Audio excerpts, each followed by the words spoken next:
दोस्तों, अगर आप अपनी ज़िंदगी में कुछ बड़ा हासिल करना चाहते हो, अगर आप अपनी ज़िंदगी को बदलना चाहते हो, तो उसके लिए आपको कुछ बहुत बड़े स्टेप उठाने की ज़रूरत नहीं है, बल्कि आपको छोटे-छोटे स्टेप उठाने की ज़रूरत है और छोटी से छोटी चीज़ पे फ़ोकस करने की ज़रूरत है, उसको बेहतर तरीके से करने की ज़रूरत है। और आप देखोगे कि इन छोटी चीज़ों पे फ़ोकस करने से आप अपनी ज़िंदगी में कितना बड़ा कुछ अचीव कर सकते हो। अगर आप भी जानना चाहते हो कि कैसे छोटी से छोटी चीज़ें आपकी ज़िंदगी में बहुत बड़ा बदलाव लेके आ सकती हैं, तो आज की ये बुक समरी आपके लिए बहुत ही इंटरेस्टिंग होने वाली है। आज की जो हमारी बुक है, उस बुक का नाम है मेक योर बेड और इस बुक को लिखा है विलियम एच मैक्रेवन ने।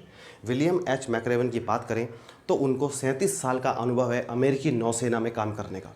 वो वहाँ से एक 4 स्टार एडमिरल के रूप में रिटायर हैं। 37 सालों तक उन्होंने अमेरिकन नेवी सील के रूप में जो है वो काम किया है। सील की जो उनकी ट्रेनिंग है, उस ट्रेनिंग में उन्होंने हर छोटी से छोटी चीज़ में क्या लर्निंग सीखी और वो कैसे उनकी ज़िंदगी को बदलने में कामयाब हुई, कैसे वो दुनिया भर में लाखों लोगों की ज़िंदगी उनकी उन लर्निंग्स ने बदली है जब उन्होंने अपनी बुक पब्लिश की। तो यही हम आज सीखने वाले हैं और आप देखोगे कि कैसे छोटी से छोटी चीज़ें आपकी ज़िंदगी में बहुत बड़ा बदलाव लेके आ सकती हैं। तो दोस्तों, 2014 में उनको टेक्सास यूनिवर्सिटी में ग्रेजुएशन के जो स्टूडेंट्स हैं उनको संबोधित करने का मौका मिला। तो वो खुद भी नहीं जानते थे एक्चुअली कि उनका जो भाषण है, बेसिकली उनकी जो स्पीच है, वो इतनी पॉपुलर हो जाएगी कि वो दुनिया भर में लाखों लोगों की ज़िंदगी बदल देगी। वो खुद भी इस बात को नहीं जानते थे। वो भाषण उनका इतना पॉपुलर हुआ कि उसने दुनिया भर में लाखों लोगों की ज़िंदगी को बदलने का काम किया है। उनकी जो बुक है मेक योर बेड, वो बेस्ट सेलिंग बुक है और उस बुक में इतने बहुत बारीकी से छोटी चीज़ों को सिखाया गया है कि कैसे ट्रेनिंग के दौरान जो सबक थे उनके, वो सबक ज़िंदगी में कैसे एप्लीकेबल होते हैं और कैसे आप भी उनसे अपनी ज़िंदगी बदल सकते हो। तो आज की इस वीडियो में मैं उस बुक में से 5 ऐसे पॉइंट हैं जो आपके साथ में शेयर करूंगा और आप भी अगर उन 5 पॉइंट पे फोकस करोगे, अगर उन पे ध्यान दोगे, तो आप देखो कि यहाँ से आपकी ज़िंदगी में बदलाव आना शुरू हो जाएगा। तो सबसे पहली लर्निंग की जो बात करें हम उस बुक की, वो ये है कि अपना बिस्तर ठीक करके शुरुआत कीजिए। अब मैक्रेवन कहते हैं कि वो जब सील की ट्रेनिंग में थे तो सबसे पहला काम उनका जो सुबह सुबह का होता था, वो होता था अपने बिस्तर को ठीक करना। उनकी जो चादर थी वो बिल्कुल ऐसी होनी चाहिए कि जैसे कि उसमें कोई बैठा भी ना हो, कहीं से भी हम कहते हैं कि ज़रा सा भी वो उसमें ढिलाई नहीं होनी चाहिए, बिल्कुल एकदम टाइट। और उनका बेड प्रॉपर मैनेज होना चाहिए। जो इंस्ट्रक्टर थे वो आके चेक किया करते थे कि किस कैंडिडेट ने अपना जो है वो बिस्तर ठीक किया है ढंग से या नहीं किया है, और जो नहीं करता था उसको जो है वो पनिशमेंट दी जाती थी बेसिकली। अब बहुत से लोग कहेंगे कि यार ये कौन सी बड़ी बात हो गई कि मतलब आप अपना बेड ठीक करो तो इससे आपकी ज़िंदगी बदल जाएगी। देखिए, इसके पीछे कारण सबसे बड़ा पहले ये है कि एक तो आप जानते हो कि आर्मी जानी जाती है डिसिप्लिन के लिए, और डिसिप्लिन का मतलब यह सुबह उठ के जो आप सबसे पहला अपना काम करते हो, वही काम अगर आप अपना ठीक से नहीं कर रहे हो तो आप पूरे दिन के काम अपने कैसे ठीक करोगे। दूसरा, जब आप एक छोटे से छोटे काम पे आप अपना फोकस नहीं कर सकते, एक छोटे से काम को आप पूरा नहीं कर सकते, तो आपसे बड़े काम की उम्मीद कैसे की जाती है। दूसरा यह है कि आपका जो काम है बेसिकली, जब आप सुबह सुबह अपना बिस्तर ठीक करते हो, सुबह उठ के सबसे पहले आपने अपना एक टास्क पूरा कर लिया, इससे क्या होता है, आपको एक प्राइड का अनुभव होता है कि मैंने एक काम अपना पूरा कर लिया। अब इससे क्या होता है, आप अपना अगला काम पूरा करोगे, फिर अगला काम पूरा करोगे, फिर आप अगला काम पूरा करोगे, और इस तरीके से जो आपके टास्क है वो कंप्लीट होते जाएंगे और उनकी जो है वो एक चेन बेसिकली आपके पास बनती जाएगी, और इस तरह से आप देखोगे कि आपने कितने बड़े बड़े काम अपनी ज़िंदगी में अचीव कर लिए हैं। तो सबसे पहला काम यह है बेसिकली कि सुबह उठ के अपने बिस्तर को आप ठीक करो, और जब आप ऐसा करोगे तो आपके अंदर भी एक ऐसा एक्सपीरियंस होगा कि मैंने अपना एक काम पूरा कर लिया है। तो ये सील की जब वो ट्रेनिंग में थे तो ये बहुत बड़ा एक उनकी ज़िंदगी का सबक था सबसे पहले, कि सुबह सुबह आपको ये काम करना है।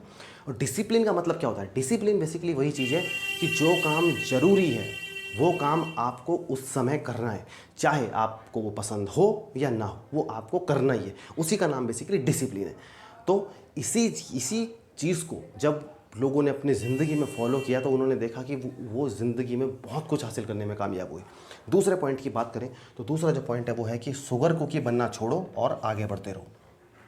ऑथर कहते हैं कि जब वो ट्रेनिंग के दौरान कुछ गलतियां करते थे, नियमों का उल्लंघन करते थे, तो उनको पनिशमेंट दी जाती थी। उसमें एक पनिशमेंट होती थी शुगर कुकी बनना। शुगर कुकी बनना मतलब कि रेत में बेसिकली अपने आप को लुढ़काना, बेसिकली मतलब अपने आप को पूरा रेत में भर देना और लुढ़कना उस रेत में। तो वो पनिशमेंट होती थी घंटों के हिसाब से। तो मतलब उसमें ऐसा लगता था शुगर कुकी की तरह बेसिकली उसमें इंसान जो है वो दिखता था। उनको भी शुगर कुकी बनने के लिए कहा गया। अब वो घंटों तक वही उसी पनिशमेंट में रहे, वो शुगर कुकी बने रहे, उसी रेत में सने रहे। तो जब उनके इंस्ट्रक्टर ने उनसे एक बार पूछा कि आपको पता है आज क्यों आपको शुगर कुकी बनाया गया, तो उन्होंने कहा नहीं, मुझे तो नहीं पता। तो वो कहते हैं क्योंकि ये इसलिए क्योंकि आपको ये सबक सीखने को मिले कि ज़िंदगी आसान नहीं है। चीज़ें कभी कभी आपके उम्मीद के विपरीत भी होंगी। ज़रूरी नहीं है कि जैसे आप उम्मीद कर रहे हो लाइफ बिल्कुल वैसे ही चले। कभी कभी ऐसा होता है कि आप अपना बेस्ट दे रहे हो लेकिन रिजल्ट आपको आपकी उम्मीद के अकॉर्डिंग नहीं मिलता है। तो वहाँ पर आपको हार मानना छोड़ के, शिकायत करना छोड़ के कि मेरे साथ ही ऐसा क्यों हो रहा है, मेरी किस्मत ख़राब है, दूसरे लोग तो बहुत अच्छा कर रहे हैं, वो करना छोड़ के आप वहाँ पे क्या करो, उसको एक्सेप्ट करो, वहाँ से लर्निंग सीखो और आप आगे बढ़ो ज़िंदगी में। यही ज़िंदगी है। आपको शुगर कुकी बनना है तो उसको एक्सेप्ट करो आप कि भाई ठीक है, मेरी उम्मीद के मुताबिक काम बेसिकली नहीं हुआ है। तो अब उसको शुगर कुकी बनने के चक्कर में आप क्या करो बेसिकली कि शिकायतों के पिटारे बन जाओ। तो आप शिकायतों के पिटारे मत बनो, एक्सेप्ट करो और ज़िंदगी में आगे बढ़ो। कभी कभी ऐसा होता है कि आप अपना 100% देते हो, आपकी कोई गलती नहीं होती है, लेकिन उसके बावजूद भी ज़िंदगी, हम कहते हैं कि हमको ना थपेड़े मारती है बेसिकली कि हमको ये एहसास कराती है कि अभी कहीं ना कहीं तुम्हारी तैयारियों में कुछ ना कुछ कमी है। तो आप वहाँ से एक्सेप्ट करो और वहाँ से आप आगे बढ़ो। तीसरी लर्निंग जो है बेसिकली वो है कि सर्कस से मत डरिए। मैक्रेवन कहते हैं कि ट्रेनिंग के दौरान जब गलतियां होती थी, बेसिकली वो अपना टास्क पूरा नहीं कर पाते थे, तो एक सर्कस बनाया जाता था उनके लिए, जहां उनको अलग अलग तरह के टास्क करने के लिए दिए जाते थे। बहुत टफ होते थे बेसिकली, वो एक तरह से टॉर्चर करने वाले टास्क होते थे। तो वो कहते हैं कि शुरू शुरू में हर किसी को ये लगता था कि यार ये हम किसी चीज़ में असफल हो गए, किसी टास्क को करने में अगर हमें कामयाबी नहीं मिली, यार हमें तो फिर अब सर्कस में जाना पड़ेगा और हमें वो झेलना पड़ेगा बेसिकली। तो दिमाग में जब इंसान के ये चीज़ आ गई बेसिकली, तो कहते हैं वो फिर उस काम को भी मन लगा के लोग नहीं करते थे। लेकिन ऑथर कहते हैं कि हमने देखा कि जब हम असफल होते थे, फिर हम जो है वो सर्कस में जाते थे पनिशमेंट के लिए, फिर हम असफल हुए किसी टास्क में, हम पनिशमेंट के लिए गए। ऐसे करते करते कुछ टाइम बाद जिन चीज़ों में वो असफल हो रहे थे, उन चीज़ों में उन्होंने मास्टरी हासिल कर ली। क्योंकि सर्कस बेसिकली जो पनिशमेंट थी, वो उसमें ऐसे टास्क होते थे जो आपको शारीरिक रूप से मजबूत बनाते थे, जो आपको मानसिक रूप से मजबूत बनाते थे। और ऐसी स्थिति करते करते धीरे धीरे करके वो लोग अपने उन कामों में परफेक्ट हो गए बेसिकली। उन्होंने देखा कि उनकी जो परफॉर्मेंस है वो कई गुना बेहतर हो गई वहाँ से। तो ऑथर कहते हैं कि आपको असफलता से डरना नहीं चाहिए। असफलताएं आपको तोड़ने के लिए नहीं आती हैं। असफलता बहुत बड़ी अपॉर्चुनिटी हो सकती है और असफलता आपको बहुत कुछ सिखा सकती है आपकी लाइफ में, अगर आप इस पर बारीकी से नज़र रखो तो इसलिए सर्कस से डरो मत, मतलब असफलताओं से मत आप डरो। आप असफल हुए, वहाँ से आप सीखो क्या कमी रह गई और वहाँ से तब जाके आप फिर वापस आप आगे बढ़ो। तो असफलताएं, एक बात का ध्यान रखो, आपको तोड़ने के लिए नहीं आती हैं, आपको नया कुछ सिखाने के लिए आती हैं, ताकि आप वहाँ से सीख के ज़िंदगी में अपनी और आगे बढ़ सको। अगली जो लर्निंग है वो है कि जब गले तक कीचड़ में धंसे हो तो गाना गाना शुरू कर दीजिए। ऑथर कहते हैं कि उनका जो एक वीक उनकी ट्रेनिंग में ऐसा होता था जिसको कि हेल वीक के नाम से जाना जाता है। हेल वीक वो चीज़ थी बेसिकली जब उनको पूरी तरह से टॉर्चर किया जाता था उस वाले हफ्ते में, और इतना परेशान किया जाता था कि वहाँ से मैक्सिमम लोग जो हैं बेसिकली, बहुत सारे लोग वहाँ से छोड़ के चले जाते थे, वो नहीं उस चीज़ को कर पाते थे। वो हेल वीक बेसिकली इस तरह का होता था। और उसी में एक टास्क होता था बेसिकली कि वो एक कीचड़ में बेसिकली क्या करते थे कि वो पूरी टीम को एक कीचड़ में धंसा देते थे, और उस कीचड़ में गले गले तक वो लोग कीचड़ में धंस जाते थे, उनके हाथ पैर भी मूव नहीं कर सकते थे, और वहाँ उनको टास्क पूरे करने होते थे। तो ऐसी स्थिति में बताओ, जब इंसान मूव नहीं कर पा रहा हो, वो अपने टास्क पूरे कैसे करेगा? तो वहाँ हार मानने के बहुत ज़्यादा चांसेस होते थे। उनके इंस्ट्रक्टर भी उनको ये कहते थे कि मैं तुमको मतलब यहाँ से छोड़ दूंगा अगर तुम में से 5 लोग कोई हार मान लें बेसिकली। तो अब वहाँ पे ये था कि ऑथर कहते हैं कि उनके साथ का एक पर्सन था कि वो हार मानने ही वाला था, उसने हार मान ली थी, वो बेसिकली इंस्ट्रक्टर के पास जाने लग गया था। और वहाँ पे एक चीज़ ये होती है, इंस्ट्रक्टर भी इस बात को जानते हैं कि अगर एक ने हार मान ली तो एक को देख देख के क्या करेगा, दूसरा भी हार मान लेगा, तीसरा भी हार मान लेगा। इस तरीके से लोग पीछे पीछे चले जाएंगे। उनमें से एक बंदे ने गाना गाना शुरू कर दिया, और उसको देख देख के सबने गाना गाना शुरू कर दिया, और सबके अंदर एक जोश, एक उत्साह की किरण नज़र आ गई बेसिकली, और वो सारे के सारे एक जोश में आ गए, वो सब के सब गाना गाने लग गए। उनका इंस्ट्रक्टर उनको मना करता है कि आप गाना मत गाओ, लेकिन वो सुनते ही नहीं अपने इंस्ट्रक्टर की, वो और ज़्यादा बेसिकली तेज़ तेज़ गाना गाने लग जाते हैं, और इस तरीके से वो बहुत घंटों का जो उनका टास्क था उसको वो पूरा कर लेते हैं। तो वहाँ पे भी उनके जो इंस्ट्रक्टर हैं उसके चेहरे पे एक मुस्कान आ जाती है, क्योंकि वो जानता था कि यहाँ इन्होंने ज़िंदगी का एक और सबक सीख लिया। वो ये है कि दूसरों के मन में उम्मीद की किरण जगाओ, दूसरों के मन में आशा की किरण जगाओ बेसिकली। जब सब अंधकार में हो, सब निराशा में घिरे हुए हों, तो कोई एक इंसान अगर उम्मीद की किरण जगाएगा तो देखते ही देखते उसके पीछे लोगों की लाइन लग जाएगी। बहुत सारी सिचुएशन ज़िंदगी में ऐसी होती है जब लोग क्या होते हैं, वो निराशा से घिरे हुए रहते हैं, असफलताओं से घिरे हुए रहते हैं, कहीं रास्ता नज़र नहीं आता, वो उनको नज़र ही नहीं आता आगे हमें क्या करना है। ऐसे में कोई एक इंसान अगर खड़ा हो जाए कि उनको जो उम्मीद की किरण दिखाए बेसिकली, जो उनको होप दिखाए, तो देखते ही देखते उन लोगों की ज़िंदगी बदल सकती है। तो आप भी किसी की ज़िंदगी में इस तरह से काम कीजिए, किसी की ज़िंदगी को बदलने का काम कीजिए। अपने साथ साथ दूसरे लोगों के अंदर भी आप उम्मीद की किरण जगाइए, उत्साह की किरण जगाइए। अगला जो पॉइंट है वो है कि कभी भी घंटी मत बजाइए, कभी भी मत बजाइए।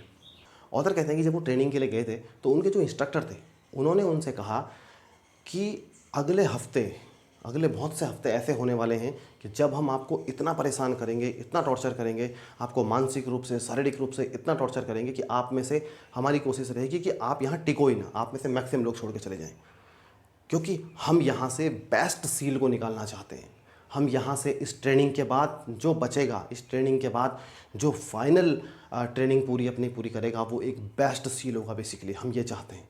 तो आप में से जो भी इंसान, जब आपको लगे कि आप ये टास्क नहीं कर सकते हो, आपने हार मान ली है, तो आप बस, ये बेल है, आप इस बेल को बजा दीजिएगा, हम आपको यहाँ से मुक्त कर देंगे।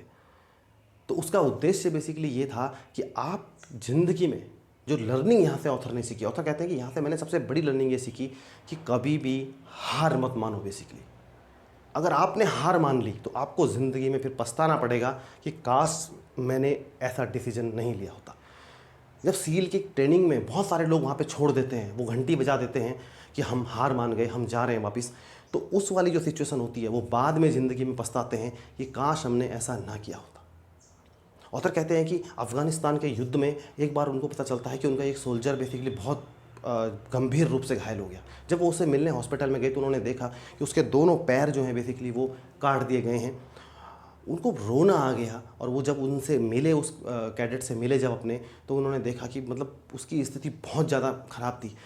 लेकिन उसने उनको, जब उनकी स्थिति देखी तो उसने उनको एक इशारे में एक बात कही कि आप चिंता मत कीजिए, मैं ठीक हो जाऊँगा। वहाँ से ऑथर जो है वो बेसिकली रोते हुए निकले, उनकी आंखों में आंसू थे। लेकिन एक साल बाद ऑथर ने देखा कि जब वो उससे मिले तो एक साल बाद वही कैडेट उनके सामने था अपने आर्टिफिशियल पैरों के रूप में। वापस उसके साथ के जो सील के बंदे थे उनके साथ में, बल्कि वो उनको चैलेंज कर रहा था अपने टास्क को पूरा करने के लिए। तो देखो, उस बंदे ने एक चीज़ वहाँ से सिखाई कि ज़िंदगी में हार कभी नहीं माननी। हार अगर आपने मान ली ना तो आपकी ज़िंदगी वहीं ख़त्म हो गई। तो आपको हार नहीं माननी, ज़िंदगी में मैदान नहीं छोड़ना है, आपको डटे रहना है। ज़िंदगी एक मौका नहीं, दूसरा मौका देगी, तीसरा मौका देगी, चौथा मौका देगी। मौके देती है ज़िंदगी, लेकिन मौके तभी देगी कि जब जो है बेसिकली आप हार नहीं मानोगे, आप मैदान में डटे रहोगे। अगर आप मैदान में डटे ही नहीं रहोगे तो फिर आपके सामने अपॉर्चुनिटीज़ भी नहीं आएंगी।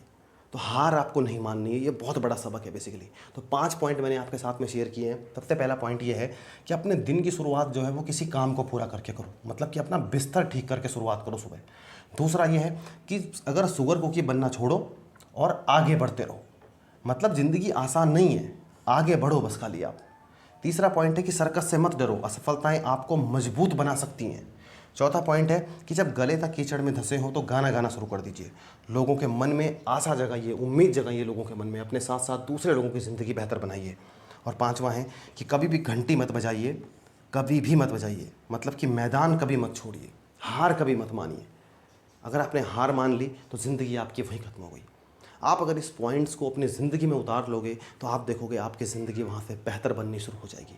लाखों लोगों ने दुनिया भर में इस बुक को पढ़ के अपनी ज़िंदगी बदली है। मैं आपको रिकमेंड करूँगा कि आप इस बुक को एक बार ज़रूर पढ़िए।